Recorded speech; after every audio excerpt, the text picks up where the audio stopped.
Hello everyone, it's Amy with Paper Moon Journals, and this is my week 3 project where we're going to make a junk journal as part of my collaboration in the Halloween Trick or Treats with the Project 39 mini albums as the host. In this episode, we will construct from beginning to end a hardcover 9x6 junk journal. The collaboration includes a whole host of channels, and there's a playlist dedicated to it. Please check it out because there's lots of fun tricks and treats on that list. Now let's get started. The first thing I do is I join end-to-end 2 heavy-duty pieces of 12x12 cardstock. I've actually trimmed them down to 10x12. I'm using Art Glitter brand glue. The next thing that you need is your chipboard pieces cut to 9x6. You'll need 2 9x6 pieces and 1 9x3 piece. Or if you need a smaller spine, because maybe you're not adding as many pages as I am, then a 9 by whatever size spine you think you'd like to have. I recommend at least a 1.5 to 2 inch spine for your journal. We glue the spine piece over the join in the paper so that that won't end up in a crack and get pulled apart with the strain. And then we leave about a 1/4 inch gap, or the thickness of 2 pieces of your chipboard apart, and glue those onto either side. Then we fold up the edges of the paper around the chipboard, which leaves score lines. And we'll cut out the corners, just mitering the corners. After mitering the corners, we're ready to stick everything down. Since we need the center part worked through the grooves there, we will want to use some double-sided tape for the top and bottom pieces. And then the left and right pieces, we can just use regular glue. I take a piece that is 5 inches wide by 8.5 inches tall and use double-sided tape to adhere that over the spine, working carefully into the grooves.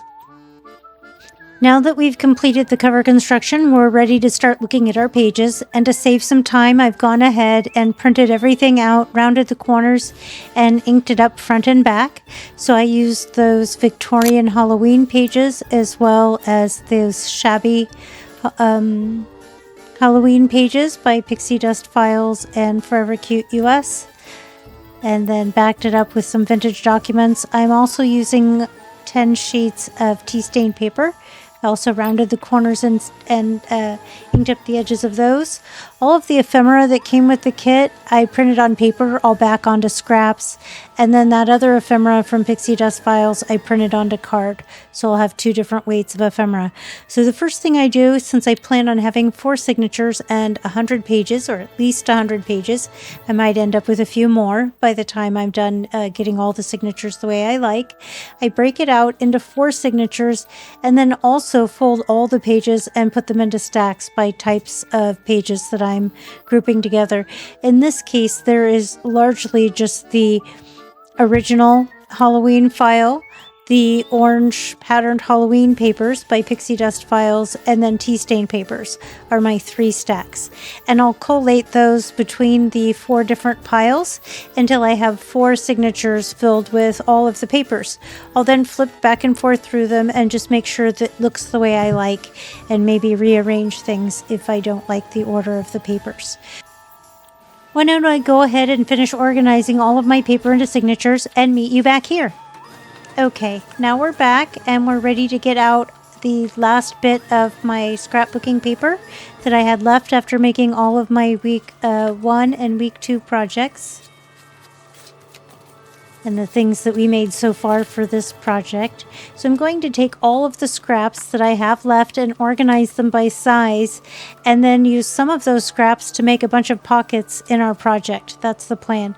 So these 2 full sheets, I cut 4 inches off the bottom and then folded the top piece 5 inches in half, and then whatever was left got folded in. Looks like in 1.5 inches, maybe 2 inches, got folded in. 2 inches. It's 2 inches got folded in.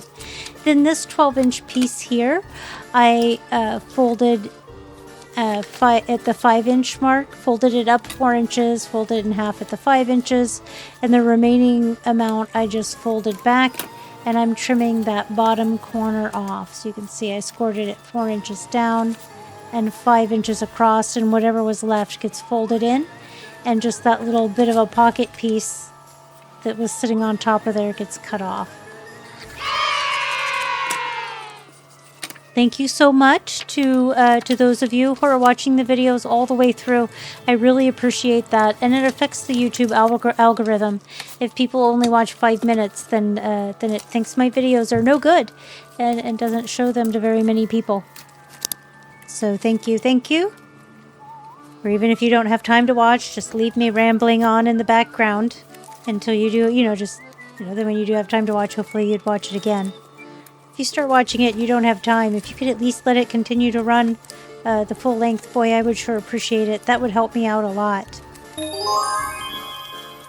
you want to help me out and you can't afford to shop in my Etsy store, that would be a huge help. Okay, so we have the 3-inch spine here. I'm going to place the holes 1 inch from the top and bottom. Normally I place it 1.5 inches. I don't know why I decided to do only 1 inch this time.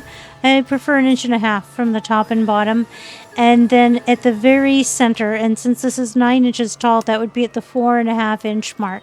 So I get 4 rows of holes punched at the 1.5, 4.5, and I think it's, 6.5 inch marks would be what I would prefer, instead of what I actually did here. And then after I get all 4 of those marked, just by making an indentation, then I punch all the way through. And then we're ready to sew in the signatures. This is so fun. Now that we've pre-made our holes to sew the signatures in, I just line up the first signature and look to see where the holes are and punch my awl through, and it pokes out right over the top of the hole. Then I use that first one nested inside the second one, and then just punch back through the holes of the first one again, making fresh holes in the second signature. Then I take the second signature, nest it inside the third, and do the same thing until all of the signatures have holes in them. And then we're ready to sew it in. I'm using waxed linen thread and the needle that came with my bookbinding kit that I got like 6 or 7 years ago. Some of the best money I ever spent. And we start by sewing through the center hole, out through the center hole of the signature in the cover, in through the top hole of the cover, and then in through the top hole of the signature.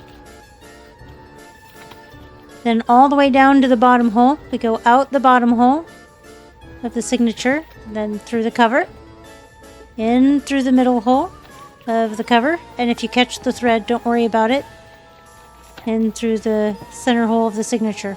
We want 1 thread on either side of that big piece that carries across. And I'm just pulling everything taut. We only need paper to go about to the page edges. Will give us enough to tie a nice bow. And then I'm going to double knot the bow to make sure it doesn't, that it stays looking pretty. And I don't need those paper clips anymore. And we're ready to sew in the second signature. I'll go through at this speed the second time, and then the third and fourth signatures I'll repeat, but I'll speed it up without the talk through. So we went out through the center hole, in through the top hole of both the cover and the signature, all the way down to the bottom hole. We go out through the bottom of the signature and the cover, back in through the center hole of the cover and the signature.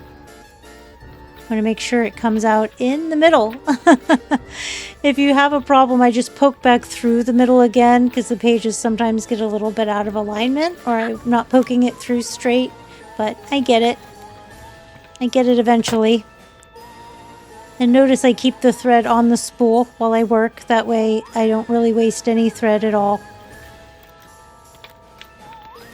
And there we go. The second one is in, and we're ready for the third one. I'll pipe down and let you watch. I'll put some music on. If you haven't already, please like, subscribe, and share the video or the channel with anybody you think might enjoy the content. If you're in any Facebook groups or things like that and people ask for channels you like, I sure would hope and appreciate if you'd bring up my channel. It's growing. I think only about 10% of my subscribers regularly watch my videos. Although I know I don't always subscribe to people I watch regularly as well. I don't want to have to scroll through too many channels. If I subscribe to everybody that I might watch, I end up with like 50 people to scroll through when I'm looking for something to watch.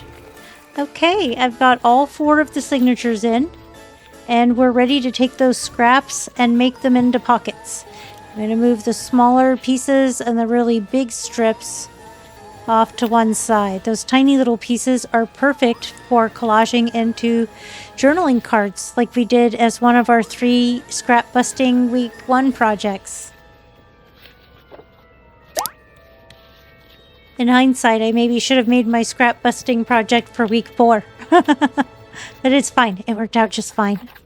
I'm just going to trim the edges off of some of these pieces. The bigger pieces I'm going to score with my scoreboard into some nice large size pockets. I'll score them on 3 sides, making them vertical or horizontal pockets, depending on which 3 sides I do.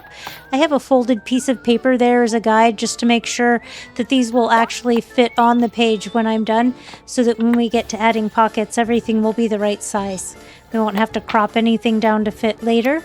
And I'll be able to use either side of this as a pocket, although I've kind of decided, since that pattern would be sideways, that we'll use that pocket going upright. And yep, it fits on the page. Looks like that one will fit after it's scored too. A lot of these pieces are probably the same size scrap, since I, use these papers to make the same projects. I'll end up with a lot of similar size scrap pieces left over. This one I'll make a big, wide, deep top-loading pocket by scoring it on 2 long sides and 1 short side. And then if I want it to be a more narrow pocket, I would score it on 2 short sides and 1 long side. Again, if you've hesitated about getting a scoring board and you think that this just makes it too complicated or too difficult, it really doesn't. Trust me, it makes it easier. I've never had so much fun or ease making pockets with my scraps. Since I got the scoreboard. I used to just eyeball it and fold the edges, but it was less precise. This looks neater, and it's faster and easier than just guessing as well. So there we go. I'm just cutting off the corners, mitering the corners where they crisscross at the edge of the paper. And now we're ready to start putting some in. Might be nice if I finish the inside of the cover so that we could put some pockets there. But let's go ahead and move on. I'll need to print out more things before I can do that.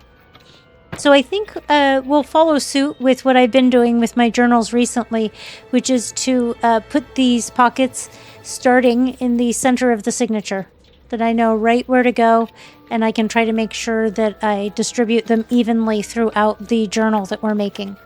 I don't want to put all of the pockets in the front signature and then not have any in the rest of the journal. Just kind of put 1 in each signature. First 2 have these big deep pockets. And these triangle pieces were from decorating the folio that we made. When we decorated behind the pocket, we ended up with these leftover pieces that make nice pockets.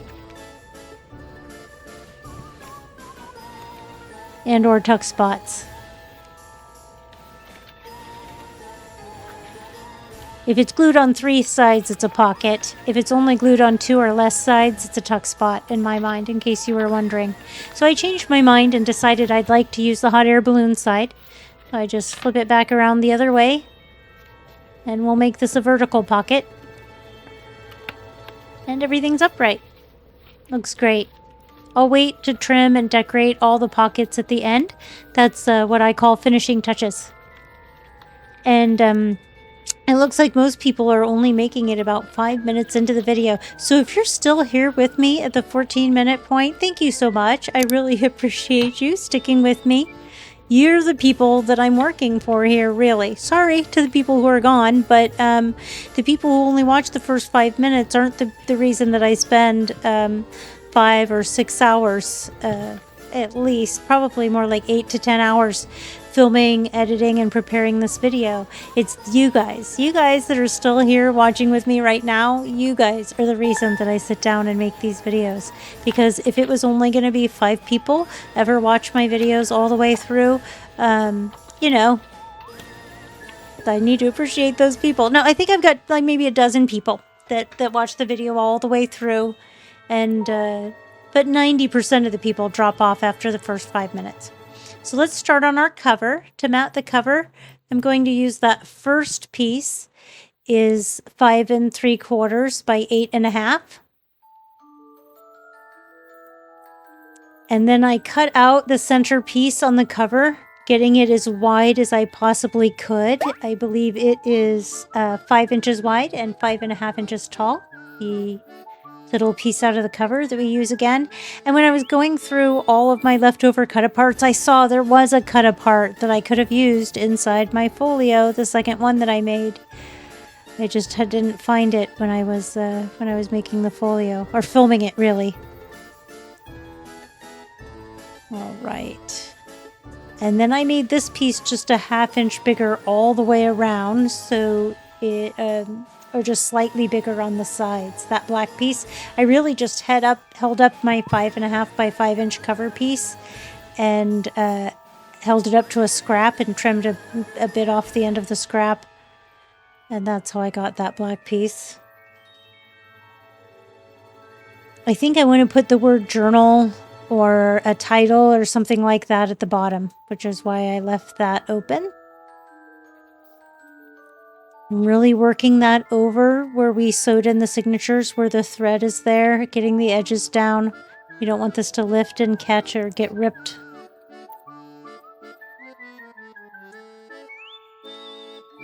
This is the same size as the piece on the front, that 5 3/4 by 8 1/2. Looks like I did 5 1/2 by 8 1/2 for the back cover. I'm using my bone folder to spread the glue and then cleaning it up with my finger.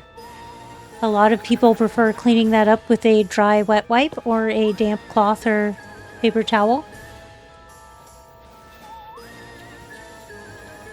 My hands wash easily and then there's no waste. So I'm looking for a scrap for the bottom that I like.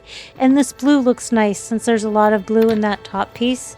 Later, I was really wishing I had matted that in black, and I toyed with the idea of having the trim side up, but since I wanted to cover it with a name or a title, you know, that just would distract. So as much as I liked that other piece, we flip it over. I'm gonna look through my stickers and things for a title. There's a couple options left on here, but not much. I've used most of them. So I ultimately decide that I'll use those 2 postage stamps that were left from the cover, that I'll cut those out and add those to the bottom. And look, that decorative piece is coming back. We're just matting it on the blue.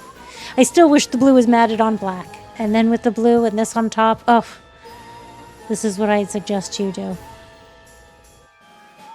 So I get those cut out and I kind of lay them like you would hold cards in your hand, fan them out a little to fill in the bottom instead of putting the name. I just didn't find any titles that I liked and I didn't want to try to make something. And all right, we'll come back to the front of the cover and finish that later, or I'll probably finish that off camera and then just come back and show you what I did. Try to keep, so, you know, there are about 20-25% of the people that make it a little bit, you know, make it about halfway into the video. See if we can keep them on board. Come on, you can do it. Or again, just minimize it, leave it running in the background. You don't have time to watch it now.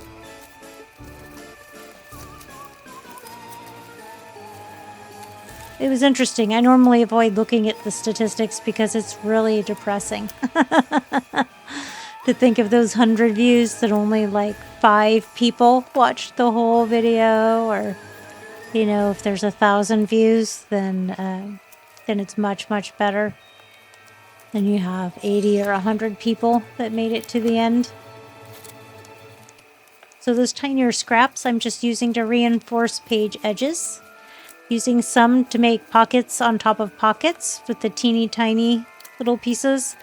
Little 1-inch by 4-inch strips probably. I just continue working through my scraps, adding more pockets. I think at some point I just mat that into a journaling card, since I don't end up finding a way that I want to use it. But I play with it for a while before I give up and make it a card, tuck it in a pocket.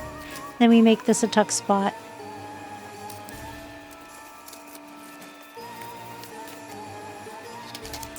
Instead of adding gussets, this will be a very snug fitting pocket there.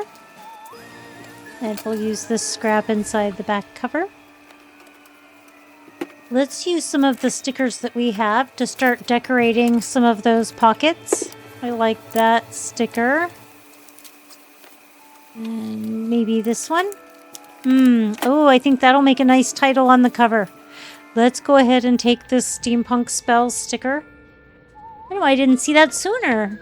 Where was this when I was looking? I guess I just didn't see it. But it'll be even more interesting now that we'll be adding it over the top of what we had already done. So I have that matted onto a little piece of black scrapbooking paper, but I also want some chipboard. And I found that giant piece and this small piece. One of them was going to work for sure. So I just decided to make the smaller piece work. And then I used some scraps tucked under the edge to help make that work, because we did raise up that center piece. That 5 by 5.5 inch piece is also raised up on chipboard. I try it out in a couple different spots, but decide to put it down at the bottom. The next thing that I like to do is to get all of my ephemera out and to kind of sort that by stack. I have everything in this pouch. I backed the paper, the stuff I printed on paper, onto scrapbooking scraps. Then there's the tags, all but one that we made in the first week. The 6 journaling cards, the ephemera I printed on card.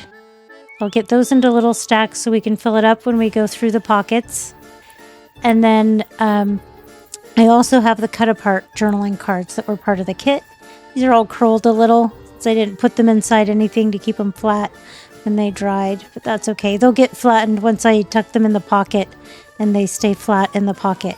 So I'll speed this up, or no, why don't I just go ahead and tuck everything in the pockets, finish decorating, and then I'll come back and I'll show you what I've done and explain anything that I added after I turned off the camera. Okay, if you're still here with me, I have a special prize for you.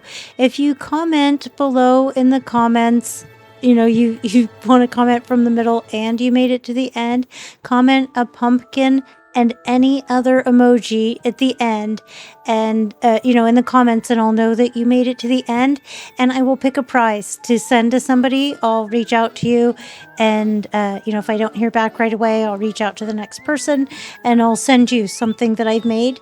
If you're in, I don't know what I'll send yet, but I'll make something special for you.